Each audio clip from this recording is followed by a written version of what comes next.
তোর থেকে যেটা জানতে চাইবো 2025 সালে যে পরীক্ষা দিবি সেই সাহসটা পেলি কোথায়? কি কি ডিস্ট্রাকশনস কে তুমি ফেস করেছিস বা ম্যানেজ করেছিস? মানে ফিজিক্সটাকে ডিসকন্টিনিউ করে দিলি, যে তখন কিভাবে ডিসকন্টিনিউ করলি? Hello everyone, hope you are doing well. Welcome to your favourite channel PrepMed NEET. আমি ডক্টর দেবজ্যোতি, আর আজকে একজন 2025 এর সাকসেসফুল টপারের সাথে পডকাস্ট করব, যে 2021 সালে এনসিইআরটির নামটুকুও জানতো না এবং 2021 সালে নিট পরীক্ষায় সে মাত্র স্কোর করেছিল 190, আর 2025 সালে সে এমন একটা স্কোর করেছে সে ডেফিনেটলি কলকাতার কোনো না কোনো গভর্নমেন্ট মেডিকেল কলেজে সুযোগ পাবে। বাংলা মাধ্যম থেকে আসা এক ছাত্রী যে 5 বার নিট পরীক্ষা দিয়েছে এবং 5ম বারে সাকসেসফুল হয়েছে, এবং রিয়েল এক্সাম্পল অফ পেশেন্স। চলো ডেকে নেওয়া যাক অনিতাকে। তো প্রথমে অনিতা, মেনি মেনি কংগ্রাচুলেশন খুব ভালো র্যাঙ্ক করার জন্য। Thank you sir. আচ্ছা, তোকে যেটা জিজ্ঞেস করবো, কত র্যাঙ্ক এসেছে তার? 11,626। 11,626। আচ্ছা অনিতা, তোর যদি এন্টায়ার আমি জার্নিটা দেখি, তো 2021 সালে তোর 190 স্কোর ছিল, 2022 সালে পরীক্ষা দিয়েছিস, 23 সালে প্রেপমেডে পড়েছিস, একটুর জন্য মিস হয়েছে, 24 সালে 629 পেয়েছিস, একটুর জন্য মিস হয়েছে, 633 কাট অফ ছিল। তো আমার বক্তব্য, 2025 সালে যদি একটা বাচ্চা এরকম কন্ডিশনে পরীক্ষা দেয়, তার না হিউজ মোটিভেশন লাগে, কারণ না হলে আদারওয়াইজ 3-4 বারে সে ছেড়ে দেয় আসা, যে আমার দ্বারা হবে না। আমি প্রথম তোর থেকে যেটা জানতে চাইবো, 2025 সালে যে পরীক্ষা দিবি সেই সাহসটা পেলি কোথায়? প্রথমত আমার বাবা মা আমাকে এই সাহসটা দিয়েছিল। বাবা না মা নাকি দুজনেই? দুজনেই দিয়েছিল, তার মধ্যে মোটিভেশন মেন দিয়েছিল আমার বাবা। এটা আমি সমস্ত পেরেন্টস কে বলবো, কারণ এবছরও তো কিছু বাচ্চা থাকবে যারা প্রপারলি হয়তো মন মতো র্যাঙ্ক করতে পারেনি। তো তাদের যদি মানে জীবনের যে স্বপ্ন, যে না আমি একটা প্রফেশনে নিজেকে দেখতে চাই, সেটা যদি ফুলফিল করতে হয়, পেরেন্টস এর সাপোর্ট ছাড়া কিন্তু আজকের দিনে দাঁড়িয়ে কিন্তু বেশ ডিফিকাল্ট, প্রায় অসম্ভবই বললে চলে। তো আমি পেরেন্টসদেরকে রিকোয়েস্ট করবো, আপনাদের ছেলে মেয়ের যদি কোনো স্বপ্ন থাকে, সেটা যদি ড্রপ করতে হচ্ছে এরকমটা হয়, তাহলে আপনারাও কিন্তু ডেফিনেটলি ওদেরকে সাপোর্টটা করুন। তো আমি অনিতা তোর সাথে কথা তো বলবো, আমি এরকমই একটা কিছু আনসার তোর থেকে এক্সপেক্ট করেছিলাম, যে পেরেন্টস এর একটা সাপোর্ট রয়েছে। তো বাবা তো সাপোর্ট করলো বাবার দিক থেকে, যে না তুই পড়, কিন্তু তোর দিক থেকেও কিন্তু একটা মেন্টাল একটা কনফিডেন্সের অনেক বড় এখানে জায়গা রয়েছে, যেটা না হলে একটা বাচ্চা, অনেকেরই বাবা মা রয়েছে কিন্তু, যেমন আমি এখানে একটু আগে একটা কথা বললাম যে পেরেন্টসদেরকে সাপোর্ট করতে, এরকমও কিন্তু আছে পেরেন্টস সাপোর্ট করছে বাচ্চাকে, বাচ্চা বলছে বাবা ছাড়ো আমার আর হবে না। তো তোর কন্ডিশনটা তুই নিজে কি করে মোটিভেট করেছিলিস, যে একটা 4 বার পরীক্ষা দিয়ে দিলি, বা 1 2 3 4 4টে বার পরীক্ষা দিয়ে দিলি, তারপরে তোর মানে কি করে মনে হলো যে না মানে আমার মানে তোর কি মনে হয়, তুই নিজের মধ্যে আশার আলোটা দেখলি কোথা থেকে? আমি প্রথমত 25-এর জন্য ড্রপ দিতে চাইনি। সেটা তো বাবা দিতে বললো। হ্যাঁ, বাবা দিতে বললো, আর প্রেপমেড পাশে ছিল, ইমোশনালি অনেকটা সাপোর্ট করেছিল। তো থার্ড কাউন্সিলিং এর পর, 24-এর থার্ড কাউন্সিলিং এর পর বাবা একদিন এসে আমাকে বলছে, তুই অনেক কান্নাকাটি করেছিস, আর না এবার লেগে পড়, আমি তোর পেছনে আছি। এটা কি তুই মানে কোন কাউন্সিলিং এর পর করেছিলিস, মানে first counselling, second, third counselling? তোর কি মনে হয় থার্ড কাউন্সিলিং এর পরই সবারই এরকম ডিসিশন নেওয়া উচিত, না তোর কি মনে হয় যে আগে থেকেই একটা সাইমালটেনিয়াস প্রিপেয়ার করা উচিত? তোর কি মনে হয়? না, আগে থেকে করা উচিত। আমি যেমন অতদিন ছেড়ে দিয়েছিলাম বলে আমার অনেকটা প্রবলেম হয়েছিল আবার কোপ আপ করতে। আচ্ছা, তো প্রথম থেকে যারা চাইছে, প্রথম থেকেই আমি বলবো মানে ড্রপ করলে take the decision at right time, তাই তো? এটা তোর বক্তব্য। তো যাই হোক, ওই উত্তরটা আমি এখনো খুঁজছি তোর মধ্যে, যে তুই যেটা বারবার তোকে আমি মানে জিজ্ঞেস করছি, যে তুই নিজেকে কি করে মোটিভেট করেছিলিস? মানে একটা তো হচ্ছে পেরেন্টস এসে বললো, একটা প্রেপমেট থেকেও তোকে মোটিভেট করলো, ভালো কথা, কিন্তু তোর নিজের মধ্যে মনে হলো কি করে যে না ঠিক আছে, এতজন যখন মোটিভেট করছে তাহলে আমি পারবো? নাকি নিজের কোনো মোটিভেশন ছিলই না, শুধুই হচ্ছে ছিল বলতে একটা ইগো কাজ করছিল, যে আমি একটা জিনিসের উপর এতটা টাইম দিয়েছি, যখন আমি এটা করেই ছাড়বো। আচ্ছা, এটাই একটা কাজ করছে। তো জেদ, সো বেটার টু সে মোটিভেশনের থেকে তোমাদের জেদ চলে এলো, যে সবাই আমাকে এত সাপোর্ট করছে, আমি কি এইটুকু কমিট করতে পারি না নিজেকে নিজের ভালোর জন্য? সেই কমিটমেন্টটা তোর মধ্যে এলো, সেখান থেকে তুই রিপিটটা করলি। পেরেন্ট সাপোর্টের কথা তো আরো কথা বলবো, পেরেন্ট সাপোর্ট তুই অলরেডি, তো আমি একটু আগেও কথা বলছিলাম, তুই তোর পেরেন্টস স্পেশালি বাবার কথা তুই বলছিলিস বারবার করে, যে উনি মেনলি তোকে মোটিভেট করেছে এত কিছুর জন্য। আমি আর একটা জিনিস জিজ্ঞেস করবো, তুই প্রেপমেডকে প্রায় 2-3 বছর ইউজ করেছিস। 4 বছর। হ্যাঁ, প্রত্যেকটা বছর ড্রপই তুই প্রেপমেড থেকেই করেছিস। তো সেই জায়গাটাই আমি জানতে চাইছি, যে প্রত্যেকবারই আমি দেখতে পাচ্ছি যে স্পেশালি লাস্ট 2 বারের যে মিসটা একটুর জন্য মিস হয়েছে, যে কাট অফ থেকে। তো আমি এখানে তোকে জিজ্ঞেস করবো, যে এই যে একটু জন্য প্রত্যেকবার চান্স না পাওয়া, এটা 2023 বলি বা 24, স্পেশালি লাস্ট 2 বারকে আমি হাইলাইট করবো, তো তারপরে মনটা খারাপ হতো না? ভীষণ নিশ্চয়ই খারাপ হতো, যে একটুর জন্য মিস হলো। তো সেই জায়গাটাই দাঁড়িয়ে নিজেকে কি বোঝাতিস তখন, নিজেকে কিভাবে বোঝাতিস যে হচ্ছে যে না একটুর জন্যই তো মিস হলো, আমার মানে আরেকবার দেওয়া উচিত, মানে এই জায়গাটা 23 থেকে 24 আমি একদমই ভেঙে পড়েছিলাম। মানে আমার মধ্যে সেই মোটিভেশন ছিলই না যে আমি আবার এনসিইআরটি খুলবো।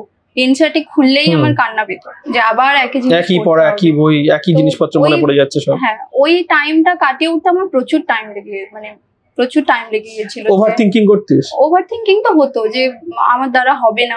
প্রত্যেক বছর একটা আনসার্টেনিটি তৈরি হচ্ছে নিটের এক্সাম গুলোতে। তোর কি মনে হয় যে এই বছরও তো একটা আনসার্টেনিটি ছিল, ফিজিক্স পেপার খুব কঠিন ছিল, কিন্তু রেজাল্টটা তো বেশ ভালো হলো, তাহলে এটা কি এখনো আনসার্টেনিটি বলবি? আর না, ফাইনাল রেজাল্ট চলে আসার পর আর মনে হয় না যে আনসার্টেন, কিন্তু প্রিপারেশনের টাইমে তো অবভিয়াসলি একদমই তাই, একদম। তুই একটা খুব ভালো কথা কিন্তু বলেছে যে যাই হোক না কেন যতক্ষণ প্রিপারেশন চলছে ততক্ষণ একটা আনসার্টেন ফিল থেকেই যায়। তারপরে রেজাল্ট একবার চলে এলো তখন ব্যাপারটা সার্টেন হয়ে গেল, কিন্তু রেজাল্ট না এলে ততক্ষণ পর্যন্ত আনসার্টেন থেকেই যায়। তো ডিস্ট্রাকশনস বলতে যদি আমি তোকে বলি, একটা তো তুই বললি যে ওভার থিঙ্কিং করতিস, তো ডিস্ট্রাকশনের কথা যদি তোকে আমি বলি যে কি কি ধরনের ডিস্ট্রাকশন হতো, বা তাহলে তুই কি কি মানে নিজেকে সামলাতিস কি করে, আর কি কি ডিস্ট্রাকশনসকে তুমি ফেস করেছিস বা ম্যানেজ করেছিস?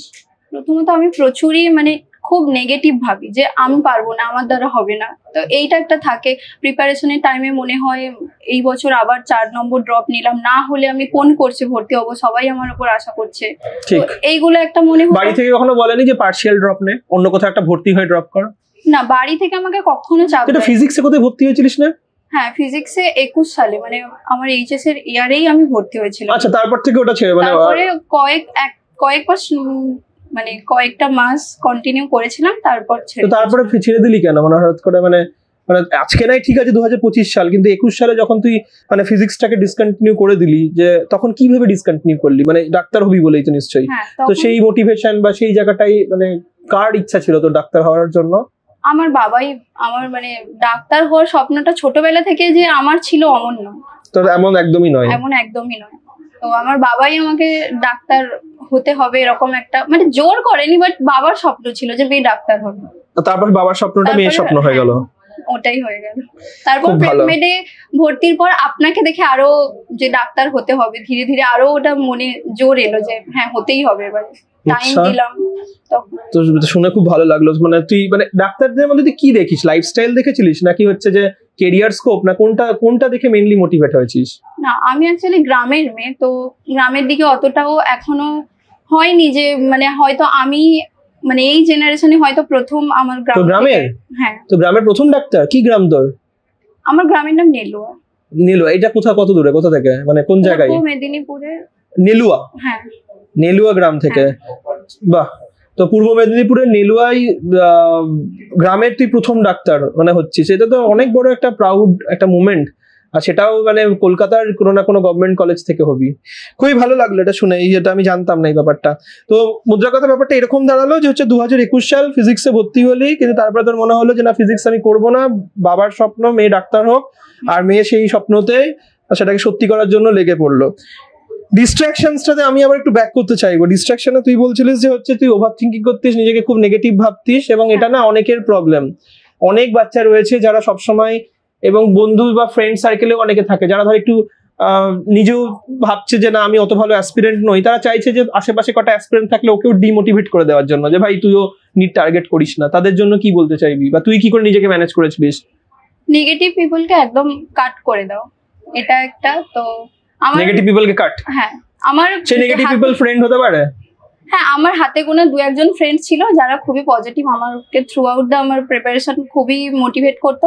আর একটা আমার কাছে খবর আছে, আগের বছরে কোনো একজন, আমরা যতটা মনে হচ্ছে চন্দ্রিমা বোধহয়, কারণ আমি টিমের কারোর থেকে এটা শুনছিলাম, চন্দ্রিমা তো নিজে আগের বছর চান্স পেয়ে গেছে, এবছর বোধহয় তুই চান্স পাওয়ার পর ও এত খুশি হয়েছে, ওটা নিয়ে স্ট্যাটাস দিয়েছে, যেটা আমি শুনলাম। তো আমার শুনে এটা খুবই ভালো লেগেছে যে প্রেপমেডের মানে প্রেপমেড থেকে পাস করে যাওয়ার পর, র্যাঙ্ক করে যাওয়ার পর, যে সে বছর একটা আমার বন্ধুর হয়নি, পরের বছর তাকে মোটিভেট করি এবং সে তার সাকসেসটা নিজে সেলিব্রেট করা, মানে এরকম ধরনের ফ্রেন্ড তো খুবই কম আমাদের আশেপাশে। হ্যাঁ, Chandrima through out the year আমার সঙ্গে কন্ট্যাক্ট রাখতো, মাঝে মাঝেই ফোন করতো, কেমন চলছে প্রিপারেশন, চিন্তা করো না সব হয়ে যাবে, মানে আমাকে থ্রু আউট দ্য ইয়ার খুবই মোটিভেট করেছে।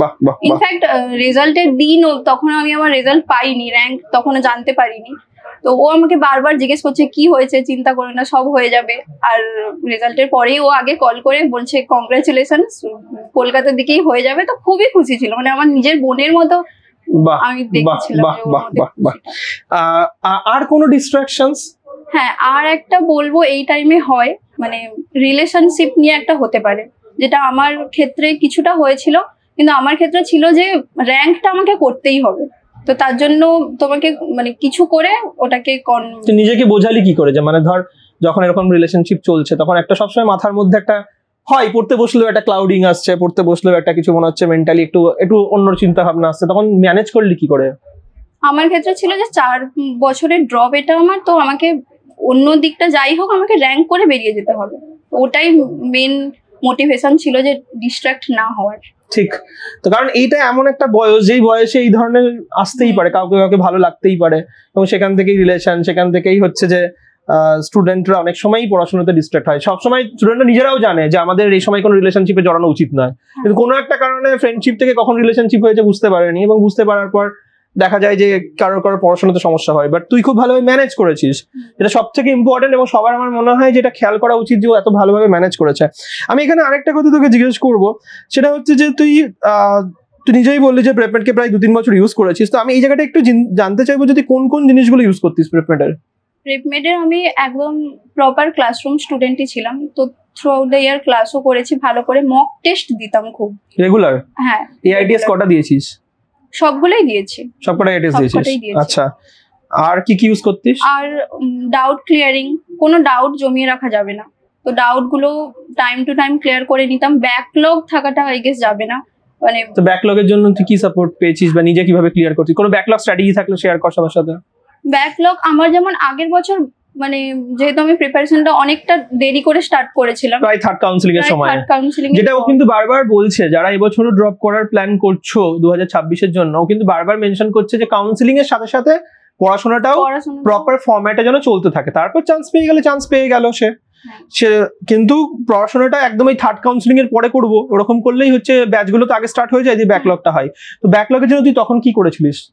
তখন কিছু কিছু চ্যাপ্টার যেগুলো নিজের প্রবলেম হয় সেগুলো ভিডিও ব্যাংক দেখতাম, প্রেপমেট যেহেতু ভিডিও ব্যাংক অ্যাভেলেবল ছিল, ওগুলো দেখে এমসিকিউ করতাম, আর স্যারেদের কাছ থেকে প্যারালালি যে ক্লাসগুলো তখন চলছে তার ডাউট গুলো যেমন করছি, আর ব্যাকলগ যেটা জমে আছে তার ডাউট গুলোও করছি। তো তুই কি ওই 40 মিনিটস এর ডাউট ক্লিয়ারিং স্লট গুলোতে করতিস? হ্যাঁ, স্লট গুলোতেও নিয়েছি, গ্রুপে। অনলাইন না অফলাইনে ছিলিস তুই? আমি অনলাইনেই ছিলাম। কোনোদিন মানে অফলাইনে ছিলিসই না? পুরো না, অফলাইনে ছিলাম। পুরোটা অনলাইনে ডাউট ক্লিয়ারিং অনলাইন? হ্যাঁ। গ্রেট গ্রেট, ওকে। আর যেটা আমি জানি তোর ব্যাপারে, স্পেশালি জিজ্ঞেস করবো, মাঝে মাঝে এই মেন্টাল ডিস্ট্রাকশন যেটা ছিল সেটা তো ম্যানেজ করা মানে করতিস তুই বললি, সেখানে কোনো সাপোর্ট পেয়েছিস কোনো? হ্যাঁ, প্রেপমেডে মানে আমি যখন বুঝতে পারছিলাম আমার ওই কারণে আমার এক্সামটা খারাপ হতে পারে, আমি প্রথম প্রেপমেডের টিচার্সদের জানিয়েছিলাম, আমার সিটিসি প্রতীক্ষা দিকে জানিয়েছিলাম, রিমা ম্যামকেও জানিয়েছিলাম, আপনাকেও জানিয়েছিলাম। ডক্টর রিমা আমাকে বলেছিল যে তোর এরকম একটা প্রবলেম হচ্ছে, আমি খুবই কনসার্ন ওরিড হয়ে গেছিলাম যে পরীক্ষার আগে এরকম জিনিস হলে খুবই মুশকিলের ব্যাপার। থ্যাঙ্ক গড যে সেটা মানে তুই ম্যানেজ করেছিস খুব ভালো করে। প্রেপমেড ছিল বলেই করতে পেরেছি, মানে প্রতীক্ষা দিয়েও আমাকে অনেকটা হেল্প করেছিল ওই টাইমে, আর রিমা ম্যামকেও বলেছিলাম, আরজিডি স্যার আমাকে অনেকটা বুঝিয়েছিল। বাহ, ভেরি গুড। নেক্সট আমি যেটা জানতে চাইবো তোর থেকে, লাস্ট প্রশ্নই বলতে পারিস, নেক্সট ইয়ারে যারা অ্যাসপিরেন্ট রয়েছে তাদেরকে যদি তুই কোনো টিপস দিতে চাস, ধর তোকে বললাম 2 বা 3টে এমন টিপস, যে টিপস গুলো মানে মানে না করলে তোর মনে হয় কারোর পক্ষে র্যাঙ্ক করা একদমই অসম্ভব টাইপের, তো সেরকম আর কি 2 বা 3টে টিপস তুই যদি 2026 এর অ্যাসপিরেন্টসের জন্য বলিস। পড়াশোনাটা তো কন্টিনিউ করে যেতেই হবে, মক টেস্ট দিতে হবে, এগুলো তো সবাই বলবে, আমি বলবো পেশেন্স রাখতে হবে। পেশেন্স? তুই তো পেশেন্স রেখেছিস প্রচুর। হ্যাঁ, কারণ মক টেস্টে মানে এটা স্বাভাবিক হয়, মক টেস্টে কম স্কোর এলো তখন একটা ডিপ্রেস টাইপের হয়ে যায় স্টুডেন্ট। আচ্ছা, তুই বলতে চাইছিস শুধু এই টার্মে পেশেন্স নয়, যে টাইমের পেশেন্স। তুই বলতে চাইছিস যে থ্রু অ্যান্ড থ্রু কোনো আপ অ্যান্ড ডাউন এলে সেই সময়তেও পজিটিভ থাকা, মানে অলওয়েজ স্টে পজিটিভটাকেই তুই বলতে চাইছিস কিন্তু। আচ্ছা, আর এটা একটা, আর প্যারেন্ট সাপোর্ট খুবই দরকার। আমার ক্ষেত্রে যেমন আমার বাবা মা আমাকে সাপোর্ট না করলে আমি আজকে হয়তো এখানে আসতে পারতাম, কারণ লাস্ট বার তো মানে তুই মনে খুব ভেঙে পড়েছিলিস, 629 পেয়েও নিট না পাওয়া, এটার পরে যে কোনো বাচ্চাই হচ্ছে মানে মন ভেঙে যাবে, যে নিটের প্রতি এনটি এর প্রতি রাগ, যে হচ্ছে যে না কিছুই ফালতু পরীক্ষা নেয়, কোনোদিনই কিছু হবে না। আচ্ছা, এটা গেল patience. Second, parents support. Parents are- এটা পেরেন্টসদের জন্য তুই রাদার টিপস দিচ্ছিস কাইন্ড অফ বলতে গেলে। আর 3 নম্বর?